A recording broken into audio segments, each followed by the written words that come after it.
John Mayer is known as one of the biggest singer-songwriters of the early 2000s. Mayer's famously blended acoustic pop sounds and blues guitar riffs brought him quickly to stardom. However, some trouble with his image led him to remove himself from the public eye in 2010. Today, I'll be doing a deep dive on John Mayer and the effects that popularity can have on celebrities such as Mayer. My name is Paul Collins, and this is The Artist Project. Welcome to the real world, she said to me, condescendingly. John Mayer was born on October 16, 1977 in Bridgeport, Connecticut. Mayer got interested in the guitar after watching Michael J. Fox's scene in Back to the Future.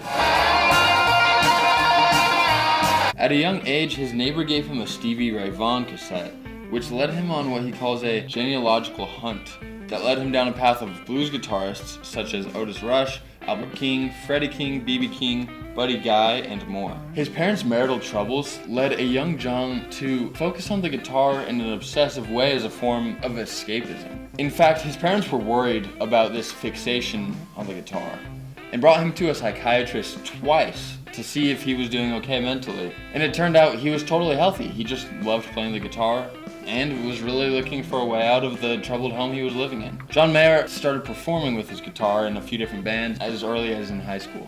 Mayer attended Berklee College of Music for only 1 year before moving to Atlanta with friend Clay Cook to pursue music. After splitting with Cook, Mayer recorded his first EP independently. It was now the early 2000s and the internet was the place to be. John Mayer released his first album with Aware Records titled Room for Squares, exclusively on the internet on June 5th, 2001. Soon after, Aware was acquired by Columbia Records, so the album was actually re-released under Columbia Records in September of the same year. John Mayer's musical ability and catchy sound led to his breakout happening from that first album. He won the Grammy for Best Male Pop Vocal Performance for the song Your Body is a Wonderland in 2003. His second studio album, Heavier Things, was released later that year. It peaked at number 1 in the United States, and the song Daughters off the album won the Grammy in 2005 for Song of the Year. John Mayer was already a household name in music, but he was just getting started. Up until this point, most of his music had been acoustic pop. But like I mentioned, he grew up loving blues and jazz music. As his career developed, John created a trio with bassist Pino Palladino and drummer Steve Jordan. They released John's third studio album called Continuum on September 12, 2006. Continuum really stood as a turning point in his career towards that jazz influence, and it's where he really cemented himself as a blues guitarist.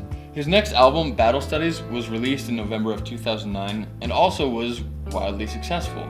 However, this is where things get interesting in John Mayer's career. Having become a celebrity, he had reportedly dated Jessica Simpson, Jennifer Aniston, and even Taylor Swift for a little bit. Just a few months after the release of Battle Studies, Mayer's interview with Playboy magazine went viral for the use of a racial slur and overly sexual references about his ex-girlfriends. His reputation as the cool young guitarist was tainted by this and other issues in the public light.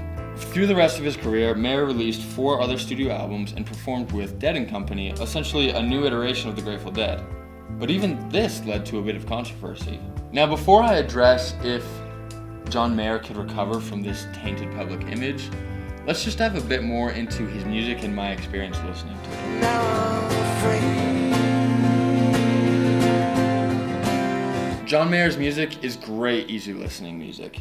It's catchy, the guitar riffs are super cool, and it's just overall a great experience. Room for Squares, that first album, took me a while to get used to, I'm not gonna lie, but it is clear that he had talent from the start.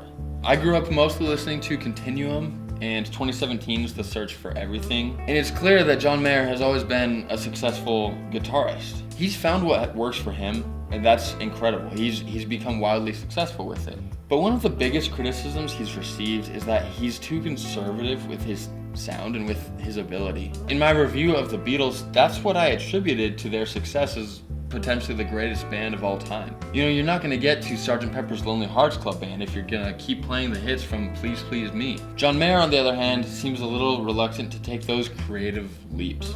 Even as the guitarist for Dead & Company, which were based off the Grateful Dead, who were known for their best and craziest improvised live concerts. I mean, Mayer's not really one to go out and do that himself in the same way that they were. Please don't get me wrong, I love John Mayer's music, but Many fans, myself included, would love to see him stretch his ability just a bit more. There is plenty of his music that I would recommend to anyone, of course, and so I'll go through those recommendations now. Stop this train. I wanna get off and go home. Just some songs to recommend, assuming you've never listened to him before. Waiting for the World to Change off of Continuum, No Such Thing off of Room for Squares, and off of one of his earlier live albums. I would totally recommend his cover of Free Fallin' by Tom Petty and the Heartbreakers. So good.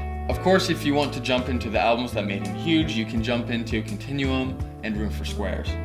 My personal favorites though, and the ones I would recommend, are 2003's Heavier Things and 2017's The Search for Everything. Please remember, for those of you watching, this is just my opinion. This isn't based in science or anything. This is just a reflection of what I like and what I think others might be interested too. So give those a shot, and hopefully you like it.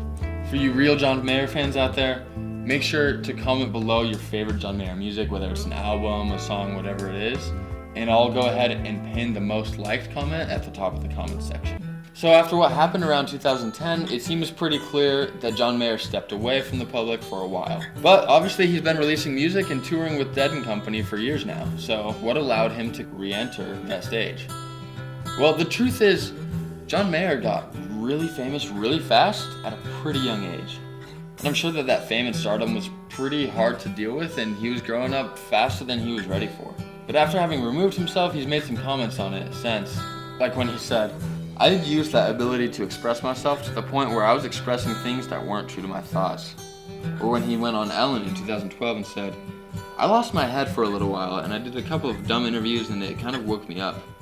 It was a violent crash into being an adult. For a couple years, it was just figuring it all out, and I'm glad I actually stayed out of the spotlight."